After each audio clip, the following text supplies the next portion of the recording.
வணக்கம். செய்தி வீச்சு உங்களை வரவேற்றுக் கொள்கிறது. இன்றைய செய்தி வீச்சில் இலங்கை நிலவரங்களும் அதேபோல புகலிட நாடுகளில் குடியேற்ற விதிகளில் ஏற்படவுள்ள அதிரடியான மாற்றங்கள் குறித்த விடயங்களும் ஏனைய நிலவரங்களும் காத்திருக்கின்றன. முதலில் வழமை போல இலங்கை தீவு பக்கம் பார்வையை திருப்பலாம்.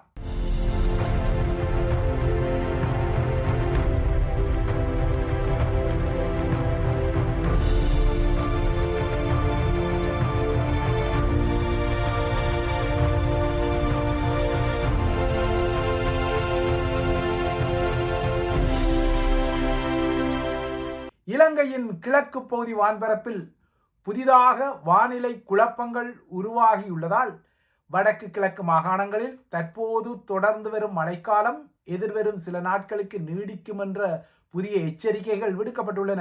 இவ்வாறான எச்சரிக்கைகளின் பின்னணியில் வெள்ள பேரழிவுக்கு பின்னர் இன்று இலங்கையில் மீண்டும் பாடசாலைகள் ஆரம்பமாகியுள்ளன. எனினும் மலையக பகுதி மற்றும் வடமேல் மாகாணங்களில் ஏற்பட்ட அனர்த்த நிலைமை காரணமாக பல பாடசாலைகள் இன்று மீண்டும் ஆரம்பிக்கப்படவில்லை. இடம்பெயர்ந்த மக்கள் சில பாடசாலைகளில் தங்கியிருப்பதாலும் நாடளாவிய ரீதியில் இந்த அனர்த்தங்கள் தொடர்வதாலும் இன்று 640 பாடசாலைகள் திறக்கப்படாமல் மூடியிருந்தன. அவற்றில் பயிலும் மாணவர்களுக்கு இன்று மீண்டும் பாடசாலைகளுக்கு செல்லும் வாய்ப்பு கிட்டிக்கொள்ளவில்லை. அவர்களுக்கு எப்போது மீண்டும் தமது பாடசாலைகளுக்கு திரும்பும் வாய்ப்பு கிட்டும் என்பதும் துல்லியமாக தெரிய வரவில்லை. அநேகமாக அவர்களுக்கு 2026 தான் பாடசாலைகளுக்குரிய வழி திறக்கப்படும் போல தெரிகின்றது. இந்த பேரவல காலத்துக்கு இலங்கைக்கு அவசரமாக உதவச் சென்ற இந்தியா, ஜப்பான் போன்ற நாடுகளின் அவசரகால குழுக்களும் இப்போது தத்தமது நாடுகளுக்கு திரும்பிவிட்டன. நேற்று முன்தினம் இந்திய இராணுவத்தின் கள மருத்துவமனை மூடப்பட்டு இந்திய படையினர் வெளியேறிய நிலையில் கடந்த 3ஆம் தேதி முதல் இலங்கையில் குதித்த ஜப்பானிய பேரிடர் மருத்துவ குழுவும் சிலாபத்தில் அமைக்கப்பட்ட தமது கள மருத்துவமனையை மூடிவிட்டு நேற்று மீண்டும் ஜப்பானுக்கு திரும்பிவிட்டது. இப்போது இலங்கைக்கான நிவாரண விநியோக வான்கலங்கள் மற்றும் கடற்கலங்களின் இலங்கையை நோக்கிய பயணங்களும் குறைவடைந்து வரும் நிலையில் இலங்கையர்கள்தான் இனிமேல் இந்த பேரவலகால யதார்த்தத்தை கையாள வேண்டிய நிலைமை உருவாகிவிட்டது. இலங்கை தீவு இனிமேல் இந்த பேரவலத்துக்கு பின்னர் படிப்படியாக சுதாகரித்து கொள்ள வேண்டிய நிலை இருக்க தமிழர் தரப்பின் அரசியல் தாளமுக்கம் இன்று பாக்கினிரணைக்கு அப்பால் நகர்ந்தமை தெரிந்தது. அந்த வகையில் தமிழ் கட்சிகளின் தலைகள் என்ற வகையில் தமிழ் தேசிய மக்கள் முன்னணி சக தமிழ் தேசிய பேரவையின் தலைவர் கஜேந்திரகுமார் பொன்னம்பலம், தமிழ் தேசிய பசுமை இயக்க தலைவர் ஐங்கரநேசன் ஆகியோருடன் தமிழ் தேசிய மக்கள் முன்னணியின் செல்வராஜா கஜேந்திரன், அந்த அணியின் சட்ட முகங்களான சுஹாஸ் மற்றும் காண்டிவன் போன்ற பிரமுகர்களும் இன்று அக்கறையான சென்னைக்கு பறந்திருக்கின்றனர். இலங்கையில் தமிழர்களுக்கு சமஷ்டி தீர்வு வேண்டும் என்பதற்கான அழுத்தங்களை அனைத்துலக சமூகம் கொடுக்க வேண்டும் என்ற வகையில் பிராந்திய வல்லரசாகிய இந்தியா ஸ்ரீலங்கா மீது இந்த விடயத்தில் அழுத்தங்களை ஏற்படுத்த வேண்டும் என்பதால் அதற்கான அழுத்தத்தை தமிழகம் ஊடாக டெல்லிக்கு வழங்க வேண்டிய அவசர தேவை இருப்பதால் இந்த சென்னை பயணம் இடம்பெறுவதாக கஜேந்திரகுமார் குறிப்பிட்டிருக்கின்றார். இந்த நோக்கத்திற்காக தமிழக அரசியல் தலைவர்களை சந்தித்து இந்த சமஷ்டி நோக்கத்தை தெளிவுபடுத்தி அவர்களின் ஆதரவை பெற்றுக்கொள்ளும் வகையில் சென்னை சென்று அரசியல் தலைவர்களுடன் இந்த வாரம் சந்திப்புகளில் ஈடுபட உள்ளதாகவும் தமிழ் தேசிய மக்கள் முன்னணியின் முகங்கள் தெரிவித்துள்ளன.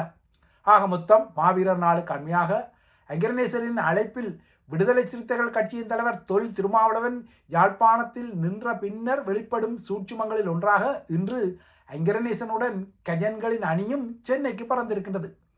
வடக்கு அரசியல் இவ்வாறு நகர தெற்கில் எதிர்க்கணியினர் வழமை போலவே பேரவல அரசியலில் பீதியூட்டும் கருத்துக்களை வெளியிட்டு தமது அரசியல் நகர்வுகளை தொடர்கின்றனர்.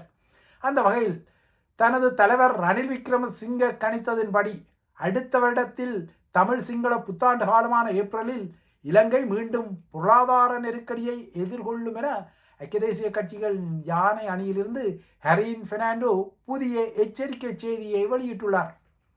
இலங்கை ஒரு அந்நிய செலாவணி நெருக்கடியை நோக்கி நகர்வதால் தான் இன்று சொல்வது 2026 ஏப்ரலில் இலங்கையர்கள் அனுபவிக்கும் ஒரு அவலத்தை உருவாக்கி கொள்ளும் என ஹரின் பெர்னாண்டோ தெற்கில் எச்சரிக்க, மட்டக்களப்பு வாகனேரி பகுதியில் விட்டு அவித்து தருமாறு கோரிய தனது கணவனை அவரது மனைவி வெட்டி கொலை செய்ததான பகிர் செய்தியும் சமூக ஊடகங்களில் உலா வருகின்றது.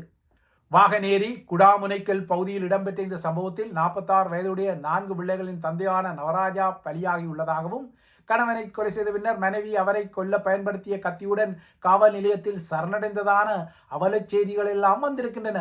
இவ்வாறான கொலைகள் சார்ந்த அவலத்துக்கும் தற்போதைய அனர்த்த நிலவரத்துக்கும் இடையில் நேரடியாக தொடர்புகள் இல்லாவிட்டாலும் பேரிடரால் பாதிக்கப்பட்ட நாடு மீண்டும் சரியான திசையில் கட்டி எழுப்பப்படாமல் விட்டால் ஏற்படக்கூடிய பொருளாதார நெருக்கடியால் மேலும் பல அவலங்கள் இடம்பெறுவதற்குரிய சாத்தியக்கூறுகளை யாரும் மறுத்து கொள்ள முடியாது.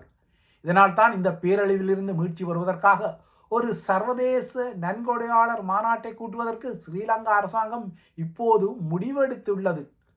ஏதாவது ஒரு நெருங்கிய பங்காளி நாடு இவ்வாறான ஒரு நன்கொடையாளர் மாநாட்டை கூட்ட சிரியா மற்றும் உக்ரைனில் இடம்பெற்றது போல அழைப்பு விடுத்து உதவும் என அனுர அரசாங்கம் காத்திருந்தாலும் இதுவரை அவ்வாறான அசுமாத்தியங்கள் பங்காளி நாடுகளிடமிருந்து வெளிப்படாததால் இப்போது அனுர தரப்பே வேறு வழியின்றி இந்த இன்டர்நேஷனல் டொனர் கான்ஃபரன்ஸ் எனப்படும் சர்வதேச நன்கொடையாளர் மாநாட்டுக்கு திட்டமிடுவதாக ஸ்ரீலங்காவின் வெளியுறவு அமைச்சர் விஜித ஹேரத் நேற்று பகிரங்கப்படுத்தியிருக்கிறார். உலக வங்கி மற்றும் அரசு நிறுவனங்களால் தற்போது மேற்கொள்ளப்பட்டு வரும் பேரிடரால் ஏற்பட்ட இழப்புகளின் மதிப்பீடுகள் முடிவடைந்த பின்னர் இந்த மாநாடு கூட்டப்படும் எனவும் அவர் குறிப்பிடுகின்றார். இப்போதைய நிலையில் இலங்கை தீவில் அண்மையில் ஏற்பட்ட இயற்கை பேரழிவு காரணமாக வீதிகள், மின்சார வலையமைப்புகள், நீர் விநியோக வலையமைப்புகள், நீர்நிலைகள் மற்றும் கால்வாய்கள், தொழிற்சாலைகள் உட்பட்ட உள்கட்டமைப்புக்கு பெரும் சேதங்கள் ஏற்பட்டிருக்கின்றன. இந்த சேதங்கள் அவலமாக நீட்சி அடைகின்றன. இந்த அழிவுகளை மீண்டும் கட்டமைத்துக் கொள்ள 6 முதல் 7 பில்லியன் அமெரிக்க டாலர் தேவை என்ற பெருந்தொகை இமாலய கணிப்பீடு உள்ளது. உட்கட்டமைப்புகள் மட்டுமல்லாமல் அண்மைய நிலச்சரிவுகள் மற்றும் வெள்ள நிலை காரணமாக 10 லட்சத்துக்கும் அதிகமான மக்களின் பிறப்பு மற்றும் திருமண பதிவு சான்றிதழ்கள் அழிவடைந்தமை உட்பட நானாவித தாக்கலுங்களுக்குரிய அவலங்கள் தொடர்வதை சமகால செய்திகள் புலப்படுத்துகின்றன. அந்த வகையில் 10 லட்சத்துக்கும் அதிகமான மக்கள் தமது பிறப்புச் சான்றிதழ் மற்றும் திருமண பதிவு சான்றிதழ்களை இந்த வெள்ளத்தில் இழந்திருப்பதை நாட்டின் பதிவுத்துறை உறுதிப்படுத்தியுள்ளது. அண்மைய இயற்கை அவலங்களால் பாதிக்கப்பட்ட 22 லட்சம் மக்களில் அரைவாசிக்கும் மேற்பட்டோர் தமது அடையாளங்களை உறுதிப்படுத்தும் முக்கிய ஆவணங்களை இந்த அனர்த்தத்தில் இழந்திருப்பது இப்போது உறுதிப்படுத்தப்பட்ட நிலையில் நிலச்சரிவு மற்றும் வெள்ளத்தில் இறந்தவர்களுக்கு மட்டுமல்லாமல் காணாமல் போனவர்களுக்கும் மரணச் சான்றிதழ்களை வழங்குவதற்கான முயற்சிகள் நடந்து வருவதாகவும் அறிவிக்கப்படுகின்றது. தித்வா சூறாவளி இலங்கையை ஊடறுத்து கடந்தபோது ஏற்பட்ட அழிவுகளை மீண்டும் கட்டமைக்க 6 முதல் 7 பில்லியன் அமெரிக்க டாலர் என்ற இமாலய தொகை தேவைப்படும் நிலையில் தற்போதைய நிலையில் நிவாரணங்களை திரட்டுவதற்காக அனுர அரசாங்கம் ஸ்டாண்ட் வித் ஸ்ரீலங்கா எனப்படும் இலங்கையுடன் நில்லுங்கள் என்று அர்த்தப்படுத்தலுக்குரிய அதிகாரபூர்வ நன்கொடை கணக்கு பக்கம் ஊடாகத்தான் நிதியை சேகரித்து வருகின்றது. அந்த கணக்கில் இதுவரை 3.4 பில்லியன் இலங்கை ரூபாய்கள் மட்டுமே நன்கொடையாக கிட்டியுள்ளது. அனுர அரசாங்கத்தை பொறுத்தவரை இதற்கு முன்னர் இருந்த ஆட்சிகளில் இடம்பெற்றது போல ஹெல்பிங் ஹம்பாந்தோட்டை போன்ற சுனாமி நிவாரண ஏப்பமிடல்கள் நடைபெறாது என்ற ஒரு கணிப்பு வெளிநாடுகளுக்கு இருப்பதால் அனுர அரசாங்கத்திற்கு வெளிநாடுகளில் ஒரே ஒரு சாதகத்தன்மை மாத்திரம்தான் உள்ளது. ஏனென்றால் இதற்கு முன்னர் ஆட்சியில் இருந்த அரசாங்கங்கள், குறிப்பாக ராஜபக்ஷ அதிகார மையம் ஆளி பேரலைக்கு பின்னர் வெளிநாடுகள் வழங்கிய நிதி நிவாரணத்தை ஹெல்பிங் ஹம்பாந்தோட்டை போன்ற பெரும் மோசடி மிக்க நகர்வுகள் ஊடாக சுருட்டியது போன்ற சுருட்டல்கள் இந்த ஆட்சியில் இடம்பெறாது என்ற ஒரு சாதக நிலை வெளிநாடுகளிடம் இருப்பதால் மட்டும் ஒப்பீட்டு ரீதியில் அனுரவின் இந்த கணக்குக்கு அதிகமான நிதி கிட்டிக்கொள்வது என்னவோ உண்மைதான். ஆனால் 6 முதல் 7 பில்லியன் அமெரிக்க டாலர் வரை சேதாரத்தை நிவர்த்திக்க இல்லையென்றால் இலங்கையின் மீள் கட்டுமானத்திற்கு தேவை என்ற யதார்த்தம் உள்ள நிலையில் இந்த நிதியூடாக இதுவரை 3.4 பில்லியன் இலங்கை ரூபாய் மட்டுமே கிட்டியமை வெகு குறைவானது என்பதும் யதார்த்தமானது. அதாவது டாலரில் 6 முதல் 7 பில்லியன் அளவுக்கு இந்த அழிவுகள் இருக்க இதுவரை 3-4 பில்லியன் இலங்கை ரூபாய் மட்டுமே இந்த நிவாரணத்துக்கு சேர்ந்திருக்கின்றது.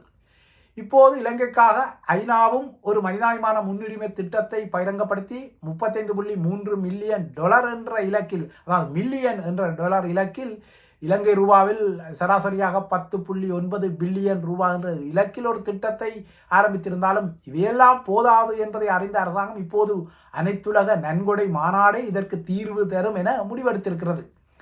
ஸ்ரீலங்கா அனைத்துலக நன்கொடையாளர் மாநாட்டுக்கு அழைப்பு விடுத்தால் ஆச்சரியம் இல்லை என கடந்த 1ஆம் தேதி செய்தி வீச்சு குறிப்பிட்ட நிலையில் 2 வாரங்கள் கழித்து இதனை அனுரவின் வெளியுறவு விஜித ஹேரத் நேற்று உறுதிப்படுத்தியிருக்கின்றார். தித்வா பேரழிவுக்கு பின்னர் நாட்டில் அவசரகால நிலையை பிரகடனப்படுத்திவிட்டு நாட்டு மக்களுக்கு உரையாற்றிய அரசு தலைவர் அனுரகுமார திசாநாயக்கா இலங்கை வரலாற்றில் மிகவும் சவாலாக வந்த இயற்கை பேரழிவின் மறுகட்டமைப்புக்கான மதிப்பீடுகள் அதிர்ச்சி ஊட்டுவதாக வந்திருப்பதாக குறிப்பிட்டதுடன் ஏற்கனவே பொருளாதார ரீதியில் அடிவாங்கிய இலங்கையால் இந்த பேரழிவிலிருந்து மீள்வது தனியாக சாத்தியமில்லை என்ற விடயத்தையும் மறைமுகமாக சொல்லிய அனுர 2004 ஆழிப்பேரலைக்கு பின்னரான 22 வருடங்களுக்கு பின்னர் இலங்கை ஒரு சர்வதேச நன்கொடையாளர் மாநாட்டுக்கு அழைப்பு விடுப்பதை மறைமுகமாக உறுதிப்படுத்தியிருக்கின்றார். இவ்வாறாக ஒரு நன்கொடையாளர் மாநாடு கூட்டப்பட்டால் மட்டும்தான் தாம் நீட்டிக்கொள்ளும் பாத்திரத்தில் $மில்லியன் மானியங்கள் விழக்கூடிய அதே வேளை நாணய நிதியம் உட்பட்ட சர்வதேச கடனாளிகளுக்கு திருப்பிச் செலுத்த வேண்டிய கடன் விதிகளுக்கும் ஒரு தற்காலிக நிவாரணம் கிட்டும் என அரசாங்கம் நினைப்பதில் தவறு ஏதுமில்லை. அதன் அடிப்படையில் தான் ஒரு சர்வதேச நன்கொடையாளர் மாநாடு கூட்டப்படுவதற்குரிய முயற்சிகளை அரசாங்கம் செய்துள்ளது. ஆனால் ஸ்ரீலங்காவுக்காக ஒரு சர்வதேச நன்கொடையாளர் மாநாடு 22 வருடங்களுக்கு பின்னர் கூட்டப்பட்டால், அதாவது ஆழிப்பேரலை காலத்தில் இவ்வாறான ஒரு சர்வதேச நன்கொடையாளர் மாநாடு கூட்டப்பட்டது. அதன் பின்னர் இப்போதுதான் ஒரு சர்வதேச நன்கொடையாளர் மாநாடு இயற்கை பேரழிவு ஒன்றை மையப்படுத்தி இலங்கைக்காக கூட்டப்பட திட்டமிடப்படுகின்றது. இவ்வாறான ஒரு நன்கொடை மாநாடு கூட்டப்பட்டால் அவ்வாறான நன்கொடை வழங்கலின் போது ஈழத்தமிழர்கள் குறித்த கரிசனைகளை மேற்குலகம் ஒரு மறைமுக நிபந்தனையாக முன்வைத்தால் மட்டுமே இலங்கையில் ஸ்ரீலங்கா அரசாங்கத்தால் தமிழர்களுக்கு ஒரு உத்தரவாத நிலைமை ஏற்படும் என்பதும் யதார்த்தமானது. ஆனால் நல்வாய்ப்பற்ற ரீதியில் இவ்வாறாக அனைத்துலக ராஜதந்திர தடத்துக்காக ஒன்றுபட்டு நிற்க வேண்டிய தமிழர் தரப்பு வெறும் உள்ளூராட்சி சபைகளுக்கான டீல்களிலும் கட்சிகளுக்கிடையிலான டீல்களிலும் தற்போது சிக்கி தள்ளாடுகின்றன. இதற்கும் அப்பால் தான் தமிழகத்தை நோக்கிய அரசியல் பயணங்கள் எல்லாம் இன்று ஆரம்பித்திருந்தாலும் இவ்வாறான பயணங்கள் மற்றும் நகர்வுகளின் பெறுபேறுகள் தமிழர்களுக்கு முறையாக கிட்டிக்கொள்ளுமா என்பது ஒரு ஐயமான வினாவாகத்தான் தொடர்கின்றது. இவை இலங்கையை மையப்படுத்திய விடயங்கள். அடுத்து புகலிட நிலவரங்களை நோக்கிக் கொண்டால் ஆஸ்திரேலியாவின் சிட்னி நகர ஒண்டி கடற்கரையில் நடந்த பயங்கரவாத நோக்கத்துடனான துப்பாக்கி தாக்குதலில் 15 பேர் கொல்லப்பட்டு 26 பேர் மருத்துவமனையில் அனுமதிக்கப்பட்டுள்ள நிலையில் ஆஸ்திரேலியாவில் ஏறக்குறைய 30 ஆண்டு காலத்திற்கு பின்னர் இடம்பெற்ற மிக மோசமான துப்பாக்கி தாக்குதலாக இது பதிவாகியுள்ளது. இந்த தாக்குதலை நடத்திய தந்தையும் மகனும் கடந்த மாதம் பிலிப்பைன்ஸுக்கு பயணம் செய்ததாகவும் மகனுக்கு சொந்தமான வாகனத்தில் IS எனப்படும் இஸ்லாமிய தேச அமைப்பின் கொடிகள் மீட்கப்பட்டதாகவும் ஆஸ்திரேலிய காவல்துறை குறிப்பிட்டுள்ளது. குறித்த இருவரும் பிலிப்பைன்ஸில் தங்கி நின்ற வேளை IS அமைப்பு முகங்களை அவர்கள் சந்தித்திருக்கலாம் எனவும் அந்த சந்திப்புகளின் போது இவ்வாறான தாக்குதலுக்குரிய அறிவுரைகள் வழங்கப்பட்டிருக்கலாம் எனவும் ஐயங்கள் எழுந்துள்ளன. இந்த நிலையில் இவர்களை கண்காணிக்க தவறியதால் ஆஸ்திரேலிய உளவுத்துறை தோல்வியடைந்துள்ளதாக கருத முடியாது எனவும் காவல்துறை வட்டாரங்கள் குறிப்பிட்டுள்ளன. இந்த தாக்குதலில் கொல்லப்பட்ட யூதர்கள் 10 முதல் 87 வயது உடையவர்கள் என்பதும் இதில் 2 யூத குருமாரும் அதாவது ரபிமாரும் அடங்கியுள்ளனர். இந்த தாக்குதலை நடத்திய பின்னர் சுட்டுக் கொல்லப்பட்ட தாக்குதலாளிகளில் ஒருவரான தந்தையான சஜித் அக்ரம் 1998ஆம் ஆண்டில் ஆஸ்திரேலியாவுக்கு மாணவர் விசாவில் நுழைந்து குடியேறியவர் எனவும் அவரது மகனான இன்னொரு தாக்குதலாளியான 24 வயதான நவீத் அக்ரம் ஆஸ்திரேலியாவில் பிறந்தவர் எனவும் தெரிய வந்துள்ளது. ஆனால் இவர்கள் இருவரும் எந்த நாட்டைச் சேர்ந்த பூர்வீகக்காரர்கள் அல்லது அவர்களின் பூர்வீக தேசியம் குறித்த எந்த ஒரு விடயத்தையும் தெரிவிக்க ஆஸ்திரேலிய அரசாங்கமும் பிரதமரும் மறுப்பு தெரிவித்துள்ளனர். இந்த நிலையில் இந்திய ஊடகங்கள் இவர்களை பாகிஸ்தானிய பூர்வீகக்காரர்கள் எனவும் பாகிஸ்தானிய ஊடகங்கள் இவர்களை இந்திய பூர்வீகக்காரர்கள் எனவும் மாறி மாறி குறிப்பிட்டு வருவதும் தெரிகின்றது. இதற்கிடையே தாக்குதலாளிகளில் ஒருவரை மடக்கிய 43 வயதான சிறிய அகதியான அகமதுக்கு இந்த தாக்குதலில் காயத்தை கண்டுள்ள நிலையில் அவருக்கும் பெரும் பாராட்டுகளும் நன்கொடைகளும் இப்போது குவிந்து வருகின்றன. அடுத்து ஐரோப்பிய நிலவரங்களை நோக்கிக் கொண்டால் பிரித்தானியா மற்றும் ஐரோப்பிய ஒன்றிய நாடுகளில் இன்னும் 2 வாரங்களில் பிறக்கவுள்ள 2026ஆம் ஆண்டு சட்டவிரோத குடியேறிகள் மற்றும் அகதி தஞ்ச கோரிக்கையாளர்களுக்கு சவாலான ஆண்டாக மாறப்போவது தெரிகின்றது. பிரித்தானியாவில் ஈழத்தமிழர்களும் அதிகமாக வசிக்கும் கொவென்ட்ரி பகுதியில் சட்டவிரோத பணிகளில் உள்ளவர்களை தேடிப்பிடிக்கும் நடவடிக்கைகள் தீவிரமாக இடம்பெற்று வரும் நிலையில் ஒரு இலங்கை பெண்ணை சட்டவிரோத பணியில் வைத்திருந்ததான குற்றத்தில் எல்ஸ்டன் கன்வீனியன்ஸ் ஸ்டோர் எனப்படும் ஒரு வணிக நிறுவனத்துக்கு 45,000 பவுண்ட்ஸ் அபராதம் விதிக்கப்பட்டுள்ளதாக ஹோம் ஆஃபீஸ் அதாவது உள்துறை அமைச்சு செய்திகள் வந்துள்ளன. இதேபோல பர்மிங்ஹாமில் உள்ள சென்னை பரோட்டா என்ற உணவு விடுதியிலும் சட்டவிரோதமாக தொழிலாளர்கள் பணிக்கு வைத்திருந்தது கண்டறியப்பட்டதால் அந்த உணவு விடுதிக்கும் 1,20,000 பவுண்ட்ஸ் அபராதம் விதிக்கப்பட்டுள்ளது. இதேபோல இன்னொரு நிறுவனத்துக்கும் 40,000 பவுண்ட்ஸ் அபராதம் விதிக்கப்பட்டுள்ளது. அடுத்த ஆண்டில் இந்த நடவடிக்கைகள் மேலும் தீவிரப்படும் என அறிவித்துள்ள ஹோம் ஆஃபீஸ் சட்டவிரோதமாக ஒருவரை பணிக்கு வைத்திருந்தால் 5 ஆண்டுகள் சிறை தண்டனையும் வரம்பெற்ற அபராதமும் விதிக்கப்படும் எனவும் மீண்டும் எச்சரித்துள்ளது.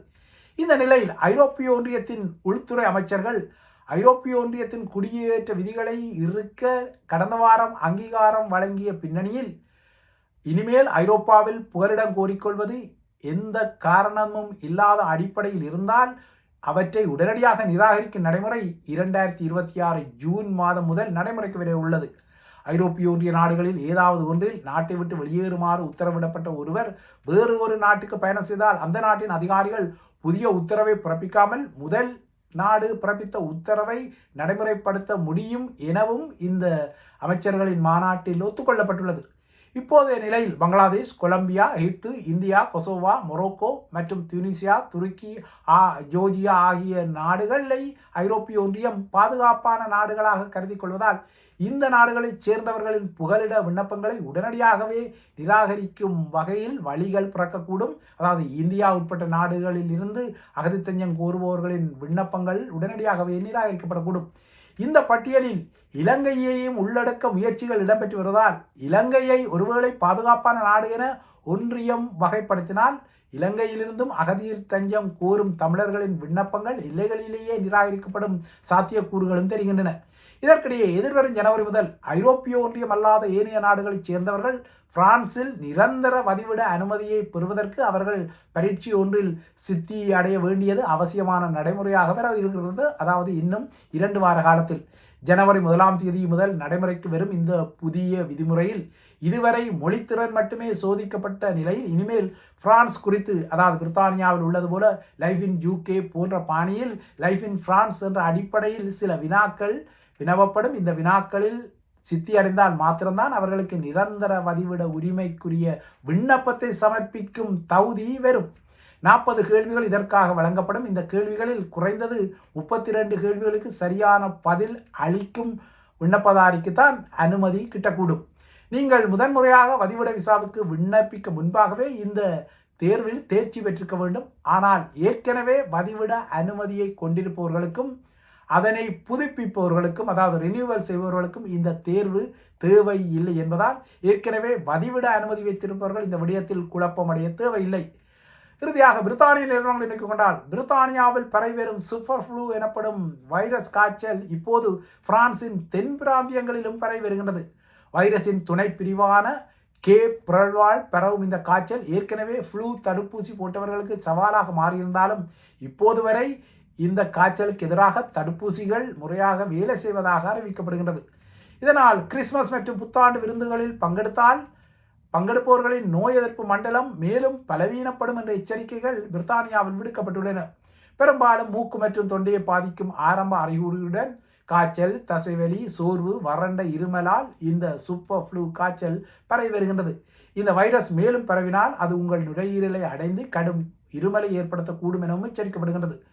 நமது உடல்கள் இயற்கையாகவே வைரஸ் மற்றும் தொற்று நோயை எதிர்த்து போராடும் குணம் கொண்டதால் சரியான மருந்தை எடுத்து அதாவது பாராசிட்டமோல் போன்ற மருந்துகளை எடுத்து வீட்டிலேயே தங்கி ஓய்வெடுத்து இந்த வைரஸ் காய்ச்சலிருந்து குணமடையும் நிலைமையை உருவாக்க வேண்டும் எனவும் பரிந்துரைகள் விடுக்கப்பட்டுள்ளன.